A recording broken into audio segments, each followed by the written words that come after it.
8 biggest surprises and disappointments for the Cowboys this far in 2022. Let's talk about it.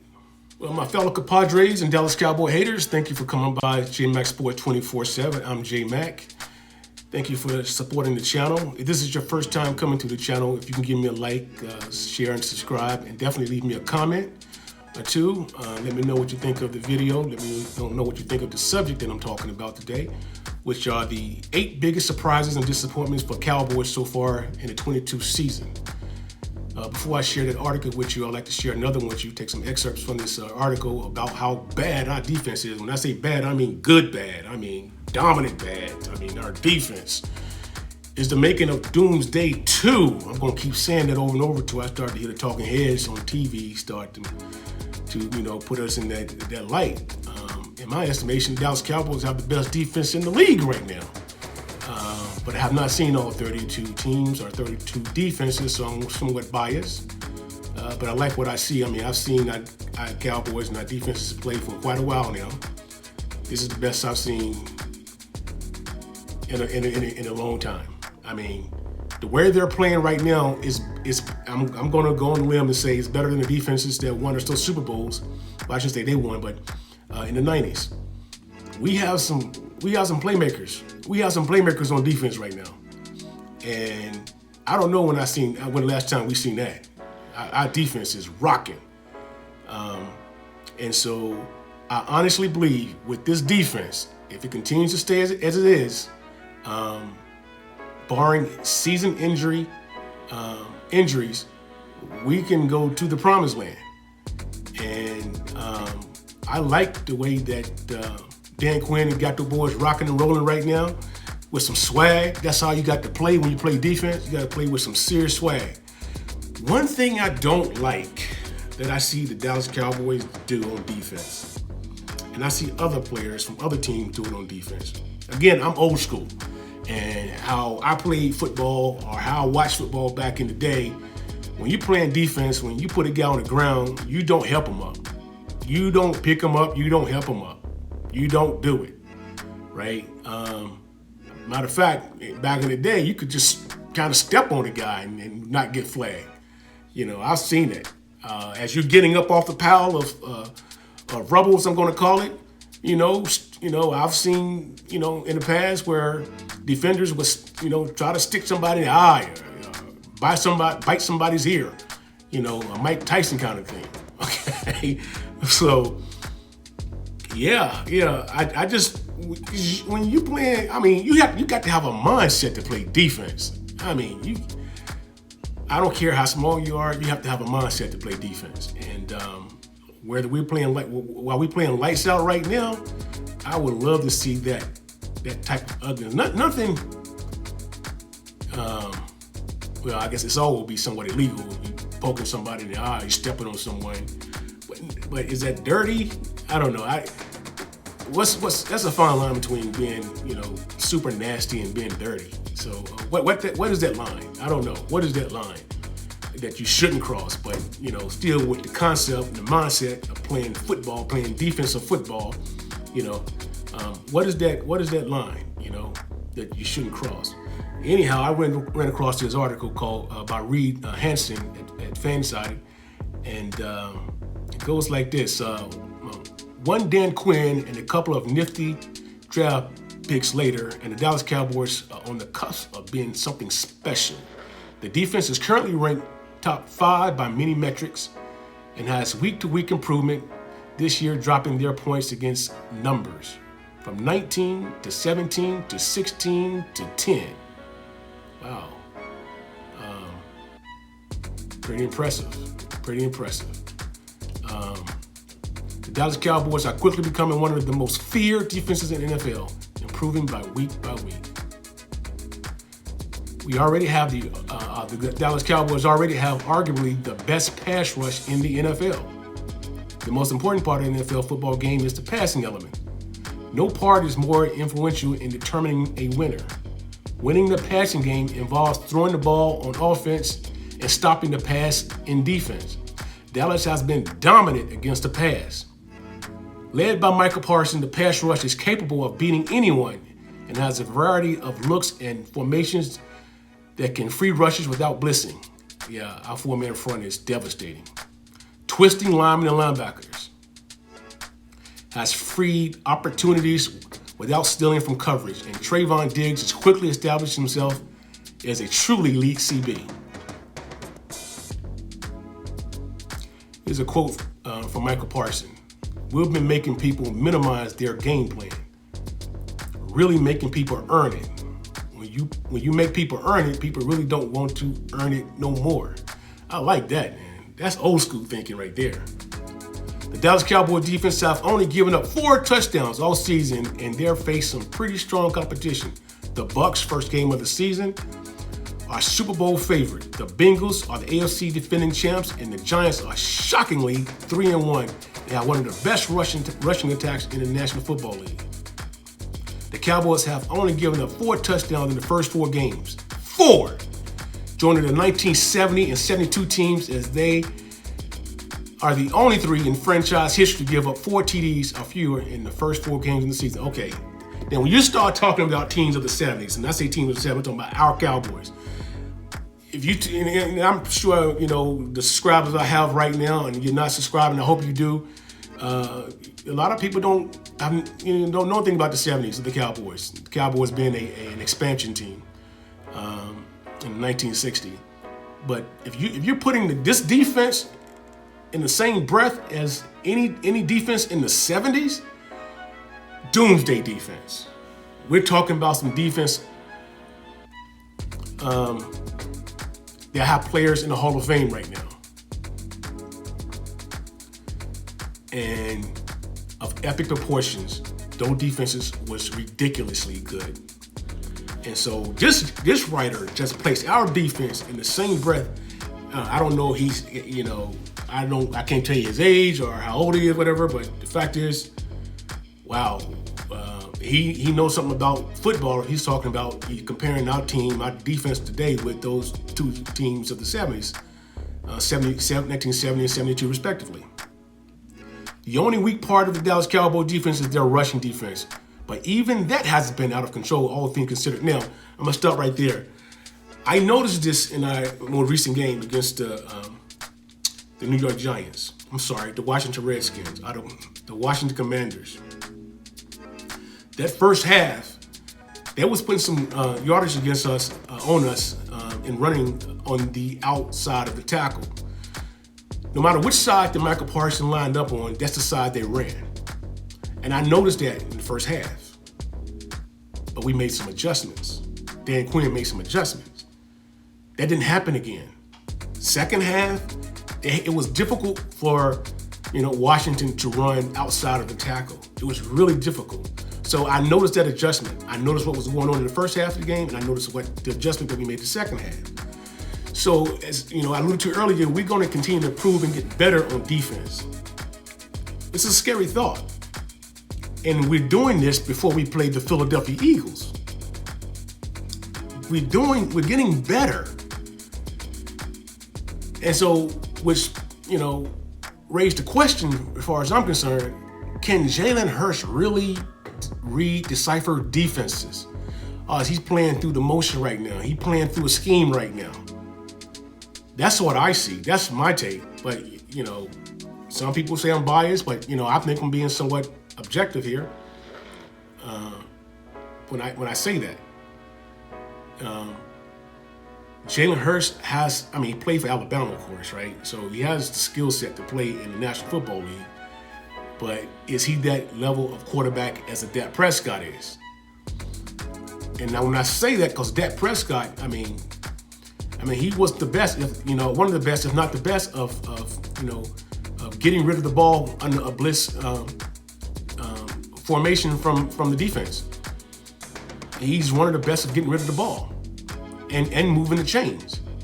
So Dak progressed as he got a lot of snaps under his belt, where he could read the defenses, knowing what kind of coverage they was showing him. Is Jalen Hurts at that level yet? I don't think he is. I really don't. I think that the defense that he's played against thus far this season have read the papers. listened to the talking heads, and they play soft. They play vanilla defenses, and they're allowing the Eagles to play the scheme that they want to play.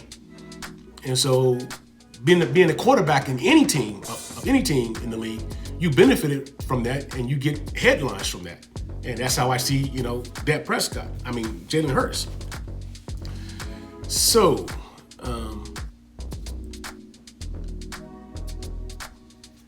the Dallas Cowboys have a couple massive tests on their hands coming up.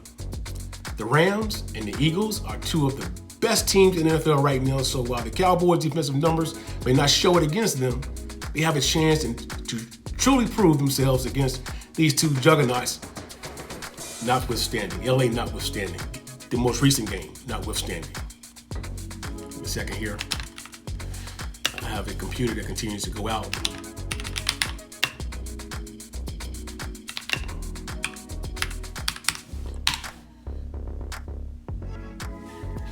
If I can put in the correct password, right?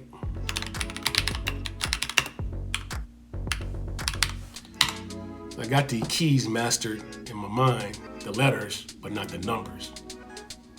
So I got to look at the keyboard for the numbers. But the other keys, I'm good.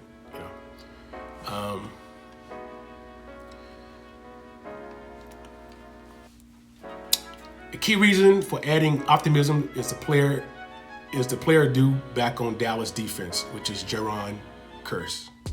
I'm not pronouncing that correctly, Jaron Kearse. I agree. Again, we're only going to get better. Since Dan Quinn came on board, Kearse has been Quinn's special weapon. Using the safety as a linebacker, Kearse has been an elite run stopper, an inside cover man.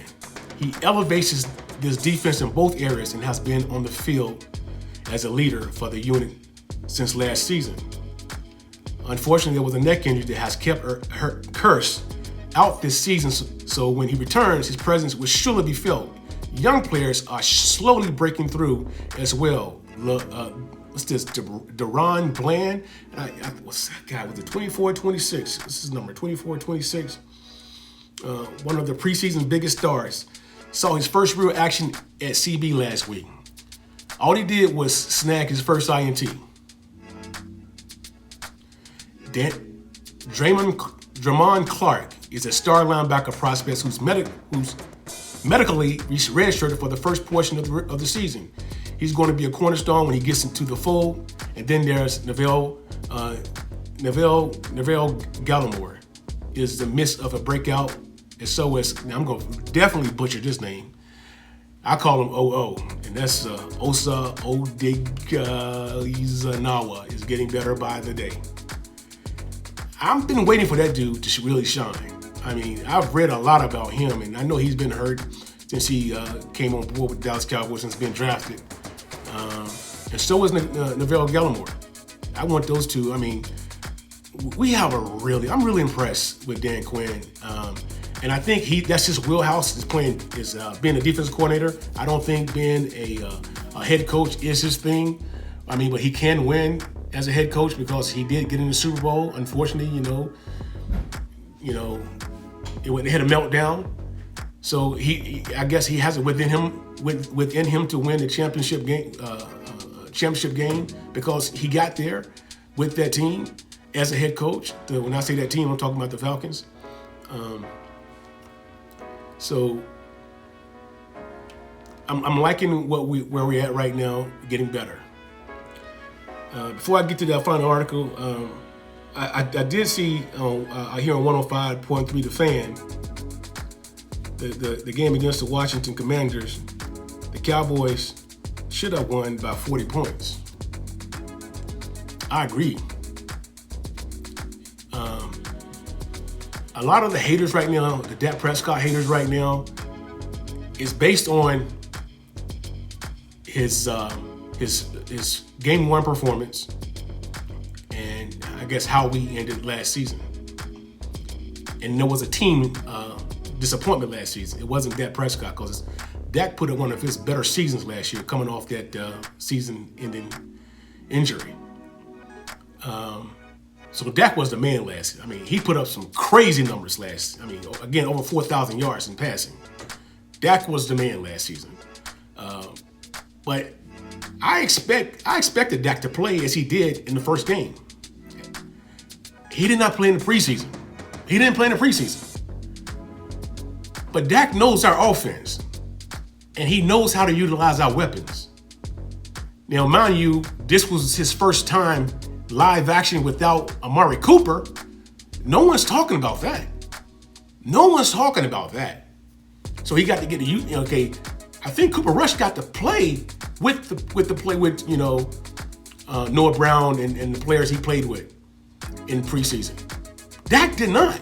Just in the best. I don't know how fast you can play in practice, but he's not being hit in practice.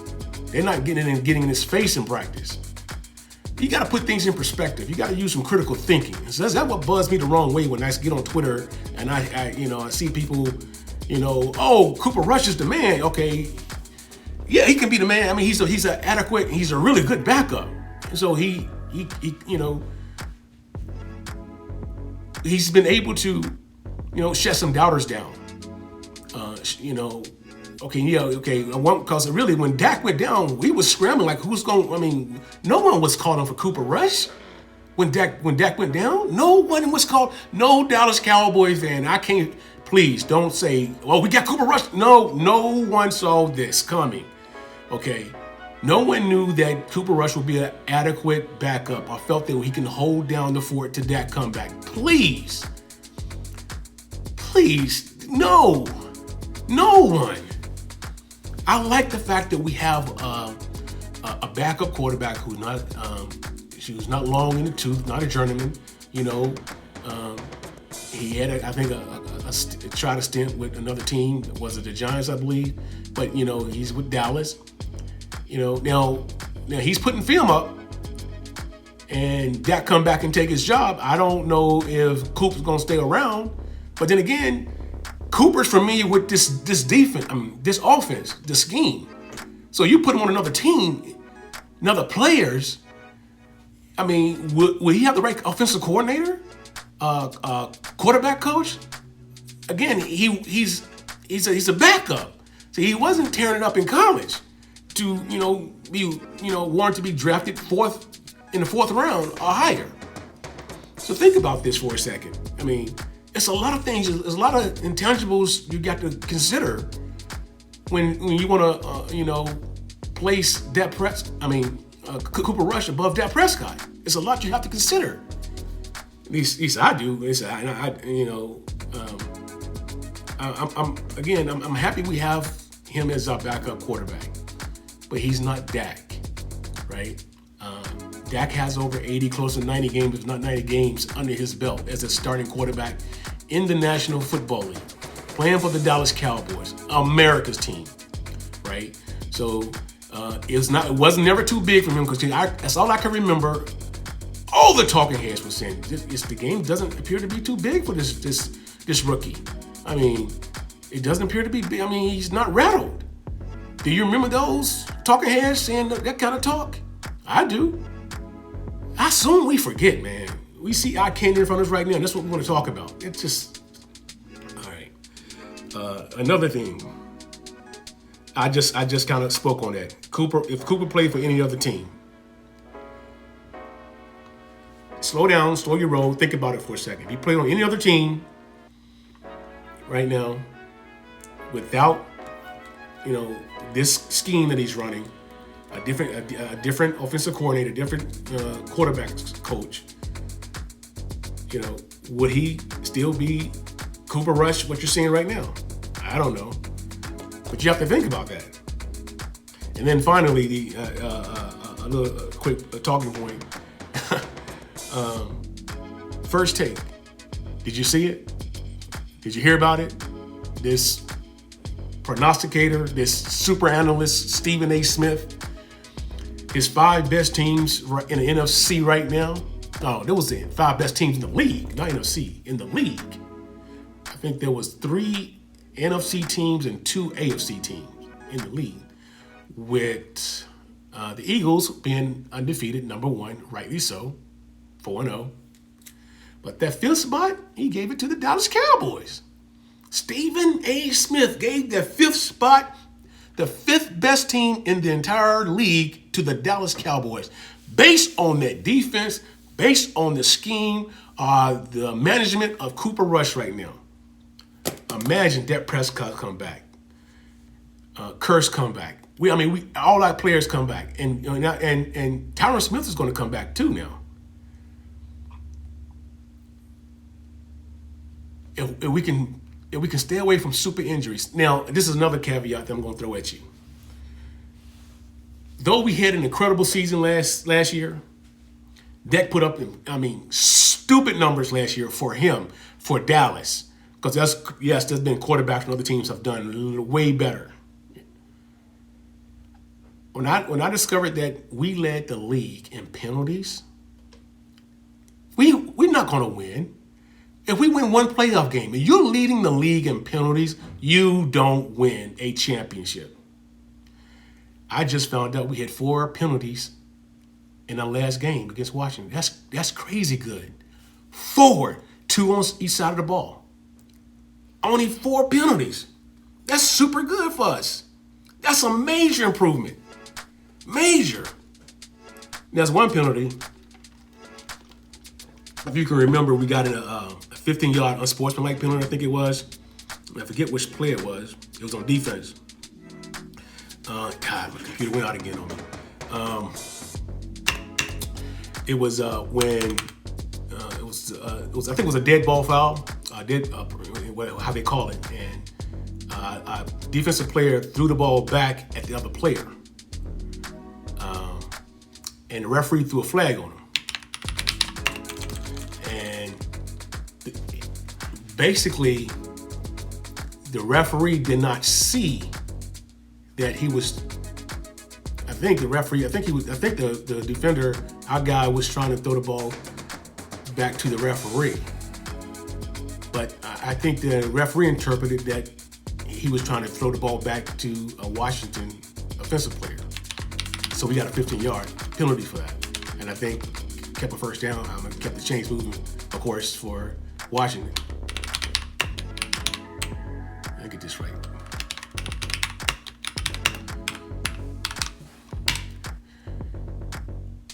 But I'm happy that we, tempering the penalties.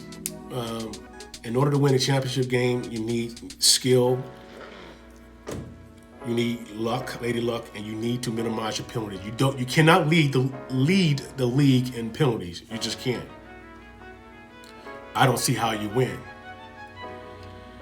All right, let's get to it. Let's get to the nitty-gritty of the video. 8 biggest surprises and disappointments for Cowboys so far in 22. When the Dallas Cowboys, before I go any further, this article is by Randy Gersey, again from the fan side. I think I'm enjoying reading his articles because he seems to be in line with my way of thinking. When the Dallas Cowboys lost to the Tampa Bay Buccaneers in Week 1 and also lost Dak Prescott to a thumb injury, there was a sense of doom felt around the fan base. 3 weeks later, optimism is prevalent as the Cowboys have reeled off 3 wins in a row. Now, yeah, I was one of those guys that like, okay, to lose our quarterback in the first game of the season. Yeah, I wasn't getting off the bandwagon. That's not happening. But I thought about the next 16 games. Like, oh man, because again, Cooper Rush was an unknown. We Cowboy fans, we knew we had a backup quarterback by the name of Cooper Rush, but the rest of the league, they didn't really know about Cooper Rush. You learn about Cooper Rush when you play starting quarterback for the Dallas Cowboys. Anybody starting for the Dallas Cowboys, that's when you learn about that person. That's just the way it is. Okay, we produce that type of talk, that position for the Dallas Cowboys. So we didn't, as Cowboys fans, we a bunch of us followed training camp and practice, but backups don't get snaps like the starting quarterback do. And so that was I didn't see anybody feeling a lot of optimism after hearing and seeing Dak go down again. And please don't label him as injury prone, because his hand, it wasn't a fluke accident, his hand hit a helmet.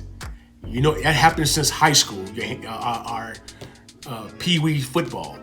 Your hand will hit a helmet. And so, in majority of football players, I say quarterbacks, you know, this has happened to them before.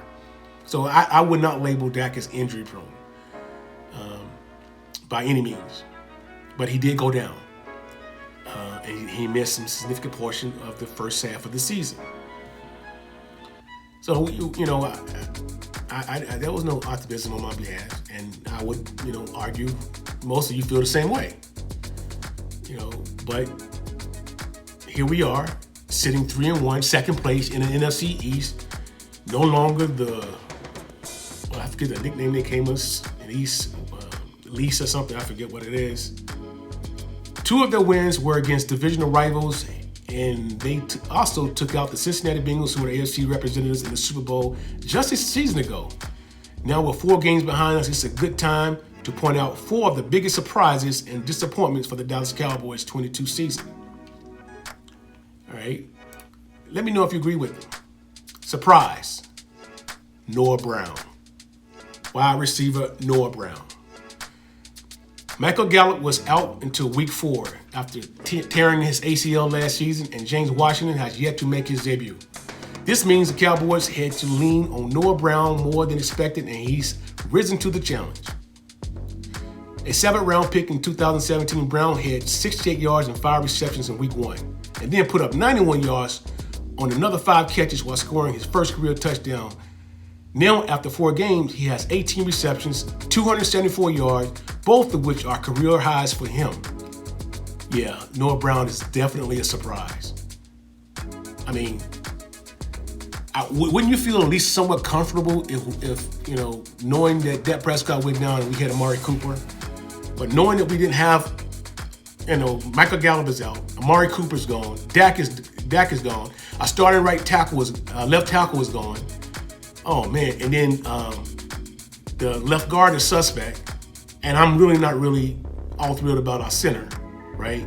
We got Michael Steele on the right tackle, you know, who's proven to, you know, be steadfast.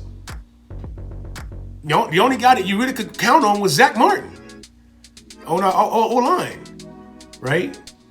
And then, you know, our tight end was out. Dalton Schultz was out. I mean, man, it was bleak for the Cowboys fans. And to hear the chatter from, you know, the haters, I just thought about it. So Noah Brown's not only running crisp routes, and he's really running some nice routes. He's not the fastest guy on the field, but he knows how to run a route. He's making clutch plays on 3rd down. And what's huge is they upset the Bengals in week 2. On top of his talent as a receiver, he's still one of the better blockers in the run game, making him an all-around threat. And it doesn't hurt the fact that Cooper Rush was familiar with playing with Noah Brown. So it was a safety blanket. No different than Jay Novacek being a safety blanket for Tony Romo. Not Jay Novacek. God, I forget his name. You know, the tight end. I forget his name. Jay Novacek was Troy Aikman's safety blanket.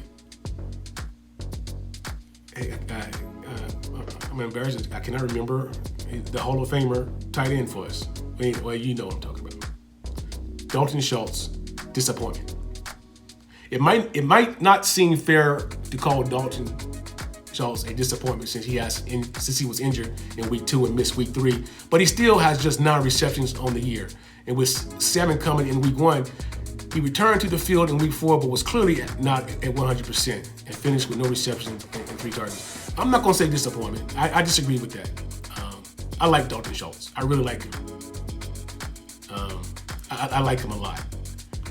And I'm definitely not going to say he's a disappointment. He's hurt, and they just said that he was not 100%.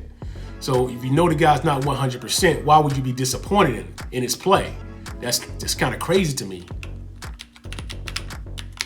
That's just super crazy to me. If you know.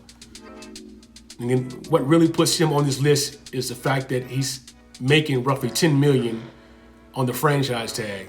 But when he was going against the Giants, undrafted rookie Peyton Hendershot held things down with 43 yards on 3 receptions. With the pay discrepancy, Schultz should have been missed much more. Yeah, I don't know about that either. I mean, the man got his money and he earned it from his play. Okay, that's how you know.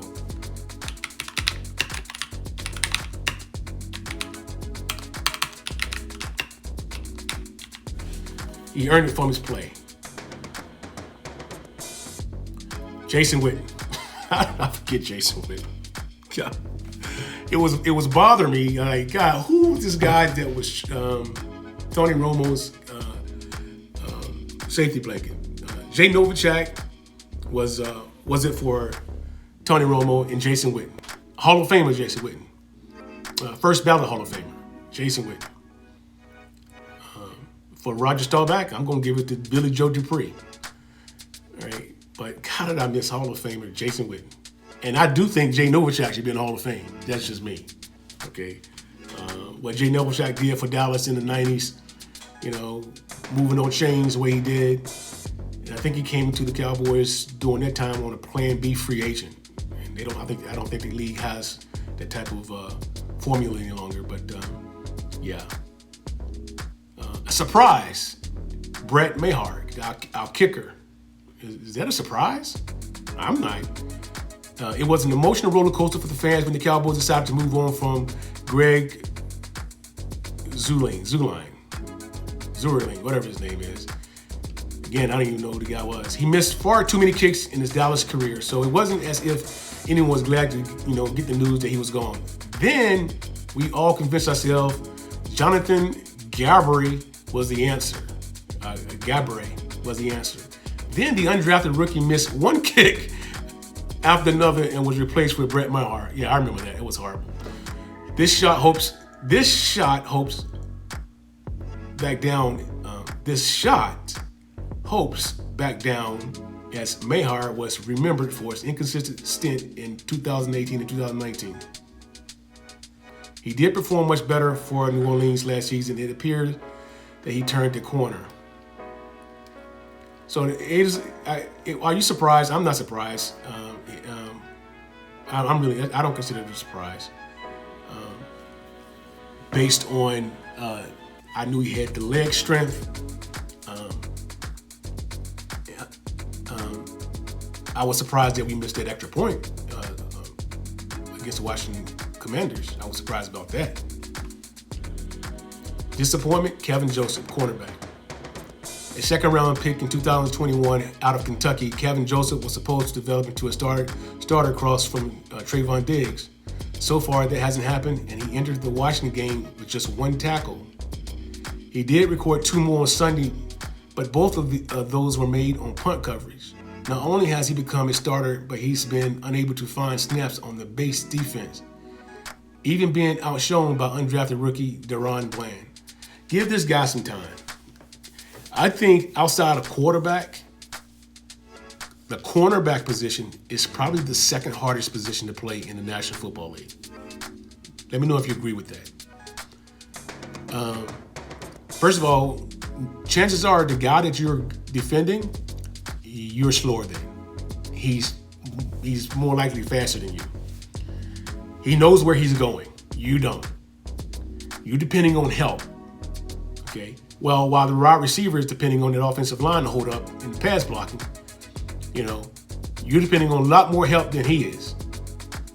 It takes, there's only a very handful or a very few players coming out of college that are elite from day one at that position. And so I think you just need to give him time. So I'm not going to label him as a disappointment at this point, especially if he was hurt. You can't do that. And I want to be able to gauge a player when they're healthy. And if they continue to stay hurt, then you got to use that as a factor as well. Okay, then you can't really evaluate them. You have to move on.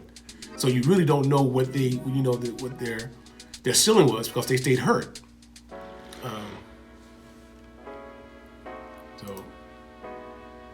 Surprise. Cooper Rush. When the Cowboys turned to Cooper Rush on Halloween in 2021, no one really knew what to expect. He had thrown just 3 career passes at that point, but he became an instant hero for Dallas when he led them to a win over the Vikings. Now in 22, he continues to deliver victories. He started 3 games so far and led the Cowboys to 3 wins. That also put him on the record book since he's the first quarterback in franchise history to win his first 4 career starts. There's nothing flashy about Rush's play, but he just gets the job done. He's never rattled and has shown as a willingness to deliver the deep pass as well when it's there. Okay, here's a quote from one of the defensive players. Cooper Rush to Noah Brown is one of the most elite connections in the league. I'm not going to disagree with that. Rush has thrown for 737 yards with 4 touchdown passes and no interceptions. Let me repeat that. No interceptions. Now, stop there. Yeah, he had an interception. He had one against Washington. It was taken back because of the defensive penalty. And there also has been some drop passes from the defense. So he has some interceptions. This is just not recorded on the books. So Cooper have had interceptions. But because they're not recorded on the books and allowed the Cowboys to move the chain, and we have won 3 games under his tenure as the starter, you want to say he's better than Dak Prescott. Again, you got to analyze and use critical thinking to gauge, is he better than Dak Prescott, or we want to ride with him for the rest of the season when Dak is back?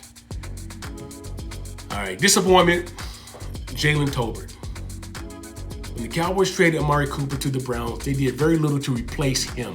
Their only additions were James Washington, a free agent signing from Pittsburgh, and Jalen Tolbert, a rookie 3rd-round pick from South Alabama. Tolbert was an intriguing prospect that had a high ceiling, but so far hasn't done much of anything.